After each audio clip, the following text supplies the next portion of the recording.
This is the Late Round Podcast with your host, JJ Zacharisa.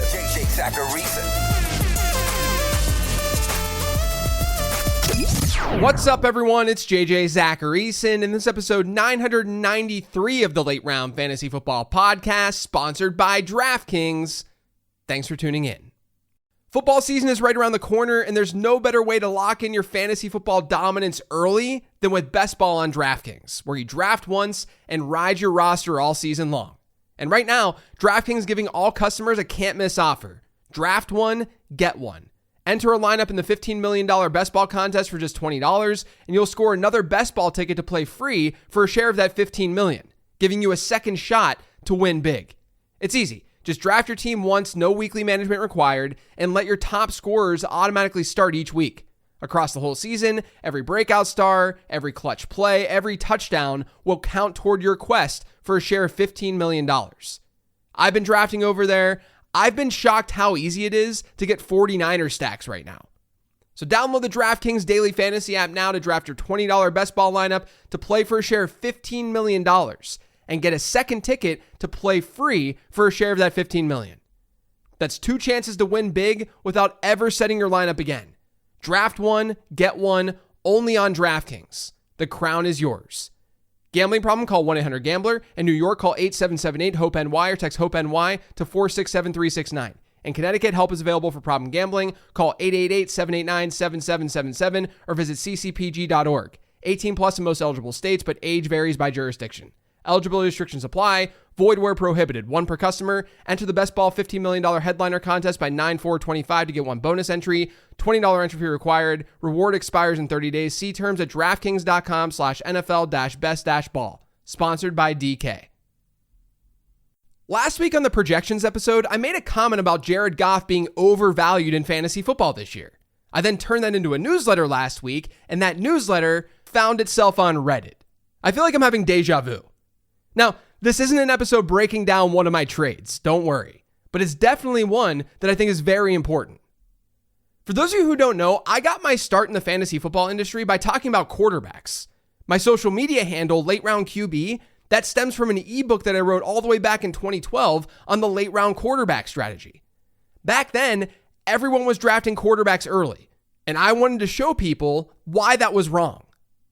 Things are a lot different these days, as I've talked about plenty of times in the podcast. But one thing has remained the same. Touchdowns are still volatile.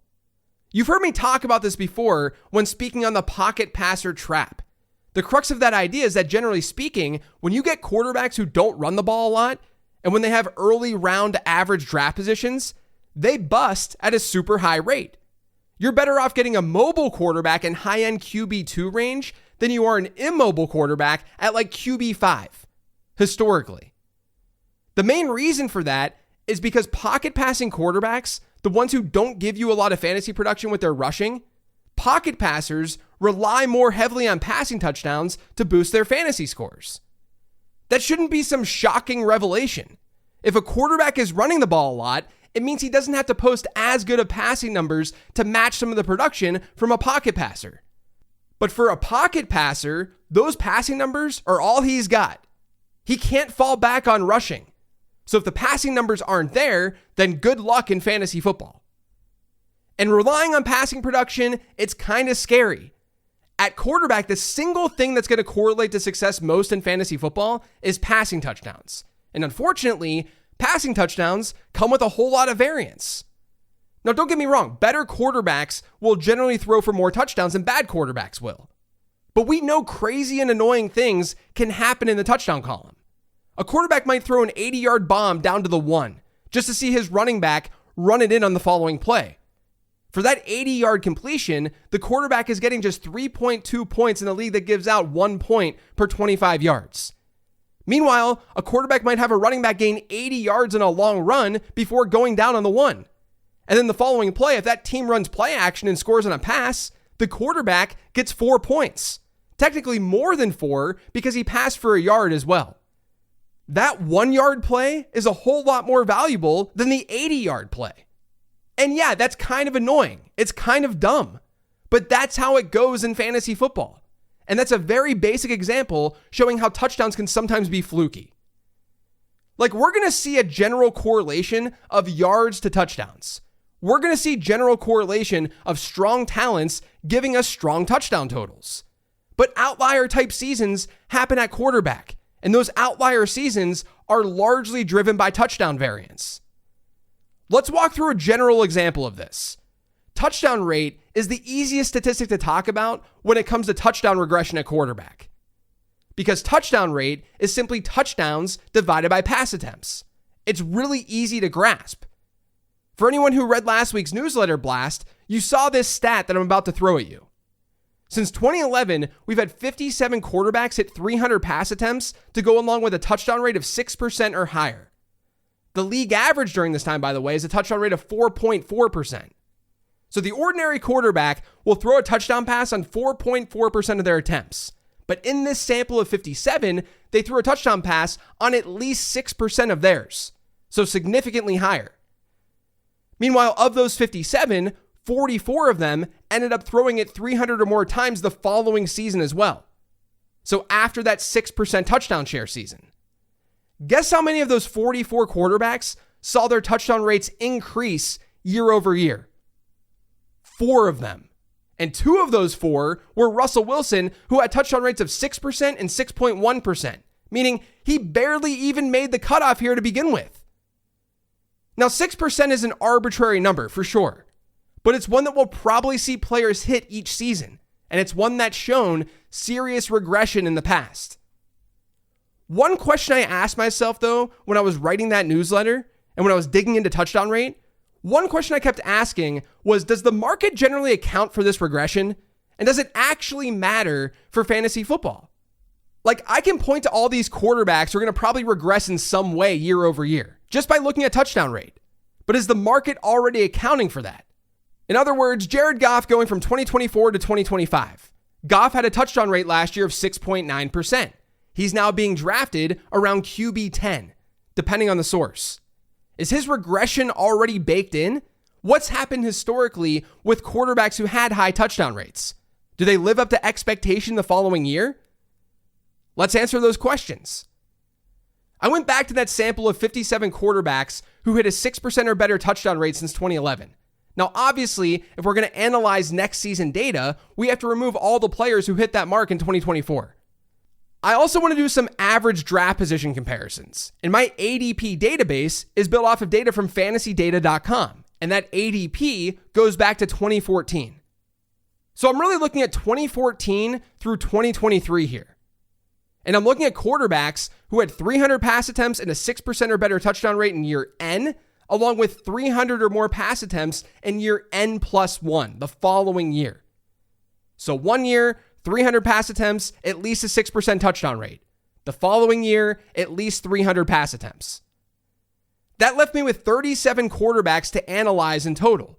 For some context, of these 37, only 3 of them improved their touchdown rate from year N to year N+1. So the vast majority of these dudes saw a decline in touchdown rate from 1 year to the next. But what about fantasy production?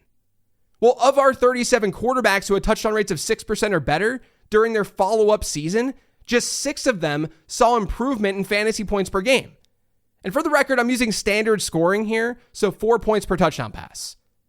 But that means that roughly 84% of quarterbacks who had a touchdown rate of 6% or better in one season ended up seeing a lower points per game rate the following year. That's kind of staggering. But it's also not totally surprising when you figure how much touchdown rate is going to drive fantasy production in the first place.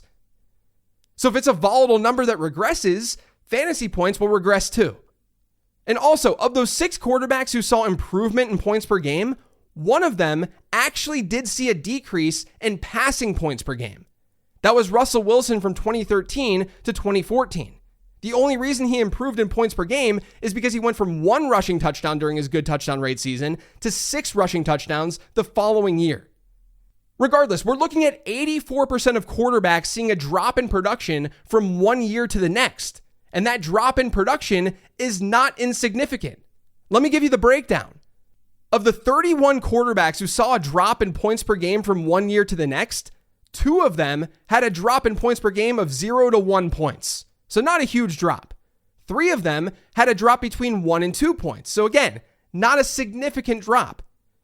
5 more of them had a drop between 2 and 3 points.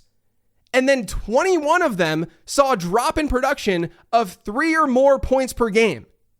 So yeah, 84% of high touchdown rate quarterbacks see a drop in points per game from one year to the next. But 57% of them, well more than half of them, see a drop of more than 3 points per game. And here's the kicker. If you sort this list of 37 quarterbacks by their year-over-year drop in points per game, another interesting trend emerges. The players who fall the most are generally pocket passers. They generally aren't giving you a little extra with their legs. Here's an example. Within our sample, there are some repeat performers. Lamar Jackson's been over the 6% touchdown share mark twice within the sample. Josh Allen, same deal. Russell Wilson has many of them, and so on. So there's a mix of players in here, a mix between mobile quarterbacks and more immobile pocket passer quarterbacks. Well, remember how I said 6 of the 37 quarterbacks who had 6% or better touchdown rates ended up improving their points per game scores year over year? 4 of those 6 players scored at least 3.2 points per game in that following season with their legs. When you sort this sample of 37 quarterbacks by rushing fantasy points per game, when you look at the top 10 quarterbacks by rushing points per game, 4 of them actually improved their points per game year over year. To put that another way, it plays into what I was saying at the top. What I've said about the pocket passer trap, what Rich Rebar wrote about over a decade ago when he created the idea of the Konami code at quarterback. When these quarterbacks are giving you some sort of rushing production, they're giving you other outs. So yeah, the passing regression is going to hit, but oftentimes when the quarterback is mobile, they can still maintain fantasy value because of what they can do on the ground. We need to be careful of all quarterbacks who have unsustainable touchdown rates. But we need to be extra careful with pocket passing quarterbacks who have unsustainable touchdown rates. Now, one of the big questions that I was asking is, does the market actually account for all of this?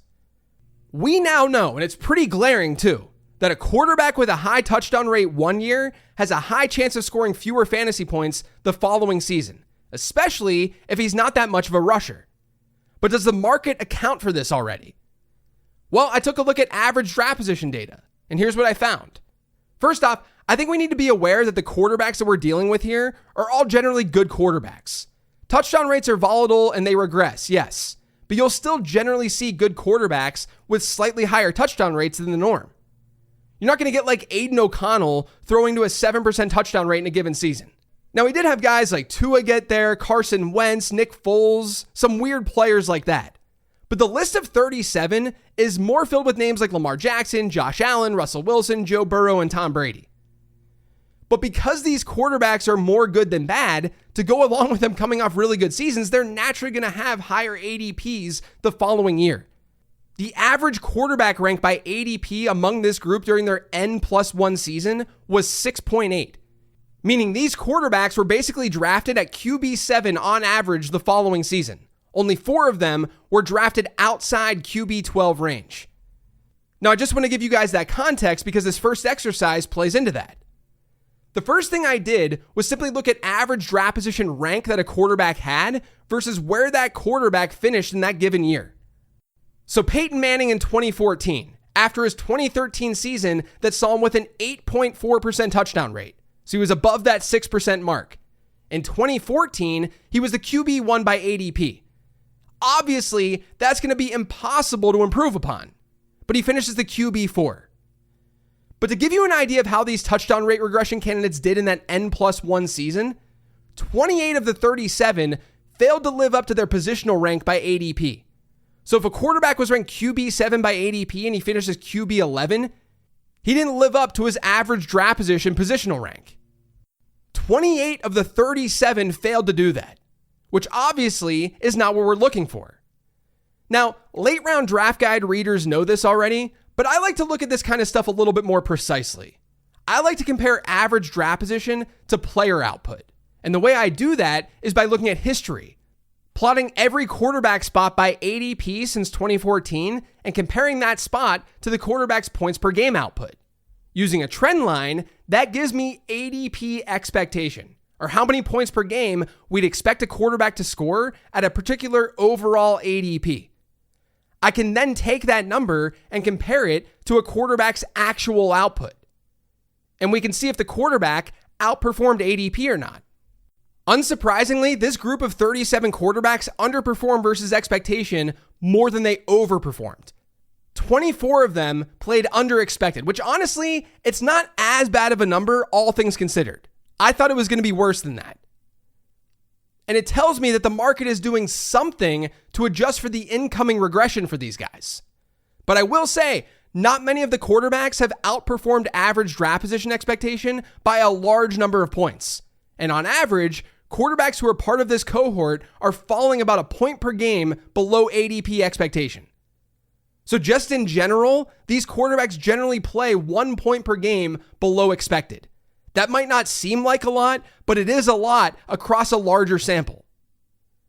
So when you look at where these high touchdown rate quarterbacks are being drafted the following season, they far more often than not fail to live up to average draft position expectation too. So what does this all mean? Well, to wrap up everything I just said, we've got the following takeaways. Number one, when a quarterback has a touchdown rate of 6% or better one season, odds are that he's going to see worse fantasy production the following season. And there's a better than 50% chance that he sees a drop of 3 or more points per game. Number two, that can be combated a little bit by quarterbacks who are mobile. They tend to beat regression more in points per game because they have another way of scoring points to fall back on. Now, obviously 3 points per game, it's a lot easier to lose from a player who scores 25 points per game one year versus one who scores 20. So if you just want to look at how the market predicts this stuff, it's still not great. Only 35% of high touchdown rate quarterbacks will exceed ADP expectation the following year, or they have in the past. And the vast majority of those players, they're not doing it by a significant number of points. And for the record, this applies much more to season long than best ball. Best ball is about spiked weeks. It's about stacking. That can shift a player's cost. It also makes certain players more or less valuable based on your team build. But for season long, it's a different story. It's very clear that touchdown rate is volatile, but we know that it's volatile. So let's use that to our advantage. Let's use that regression, and instead of thinking that it's unpredictable, think that touchdown rate is actually predictable because we know it's going to regress.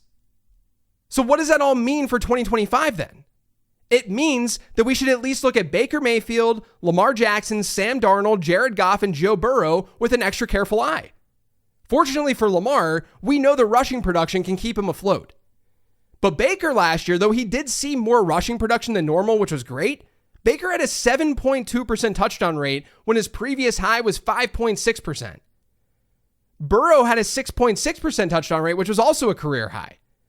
He'd seen 6.5% before, but Burrow's obviously a very talented passer with insanely good weapons. So even with a drop, he might be okay enough.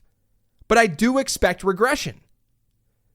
Sam Darnold, he's not being drafted very high. We don't really have to worry about him. And then, like I said, with Lamar, we know he's at least going to get rushing production. But then there's Jared Goff. Goff had a 6.9% touchdown rate last year when his previous career high was 5.9%. He threw for 37 touchdowns when his previous career high was 32. And that's across 9 seasons in the NFL. Now, if you just think about what touchdown rate is, touchdowns divided by attempts, one way to still throw for a high number of touchdowns while regressing in touchdown rate would just be to simply throw more passes, right? So there's some way to work against this regression. If a team offense decides to throw the ball a little bit more, a player may not be hit as hard with regression. But just given all of this data, probability is not on these players' side. It's very rare for improvement to happen when touchdown rates are really high in one season. You don't have to full-blown fade these quarterbacks because even a dip in points per game can still lead to good points per game numbers. You just have to be very aware that touchdown rate regression is a very, very real thing. That's it for today's show, though. Thanks to all of you for listening. If you yet subscribe to the Late Round Fantasy Football Podcast, make sure you are by searching for it pretty much anywhere podcasts can be found. And don't forget to follow me on Twitter and on Blue Sky at Late Round QB. I've got a Becoming a Best Ball Bro coming out tomorrow. Then there's a mailbag episode later in the week. And David Kitchen and I, we kicked off the Late Round Fantasy Football show last week. We'll be doing that on YouTube every Thursday at 1 p.m. Eastern. So tune in for that if you can. It's at youtube.com/@lateroundff. So there's lots and lots of content coming your way each week. And the draft guide is out there too and available for pre-order over on lateround.com. Check it all out or don't. Do whatever fits you best. Just know that it's there. I'll talk to you guys tomorrow.